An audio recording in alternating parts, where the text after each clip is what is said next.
Tiffin and லஞ்சுக்கு சேர்த்து ஈஸியாக டேஸ்டியாக செய்யக்கூடிய தக்காளி செண்டுகை எப்படி செய்யலான்னு பார்க்கலாமா? அதுக்கு கடாயில் 2 டீஸ்பூன் ஆயில் ஊற்றிட்டு சூடானதுக்கப்புறம் கடுகு, சீரகம், உளுந்தம்பருப்பு சேர்த்து வதக்கிக்கலாம். 2 பெரிய வெங்காயம் நல்லா சின்னதாக பொடிப்படியாக வெட்டினது, அது கூட 1 மிளகாய் சேர்த்து வதக்கிக்கோங்க. நல்லா கண்ணாடி பதத்துக்கு வந்த பின்னாடி கருவேப்பிலை சேர்த்து நல்லா வதக்கி விடுங்க. அது கூட இஞ்சி பூண்டு விழுதையும் சேர்த்து வதக்கிட்டு மிக்சியில் அடித்த 3 தக்காளியும் சேர்த்துக்கலாம்.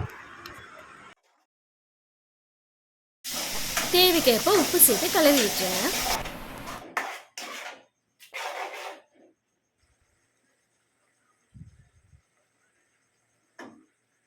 ஃப்ளேவருக்கு மஞ்சத்தூள், மிளகாத்தூள், கரம் மசாலா, மல்லித்தூள், சிக்கன் மசாலா போட்டு நல்லா கிளறி விட்டுருங்க.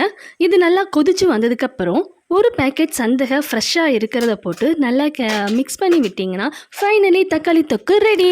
ஒரு டைம் செஞ்சு பாருங்கள், அப்புறம் அடிக்கடி பண்ணுவீங்க.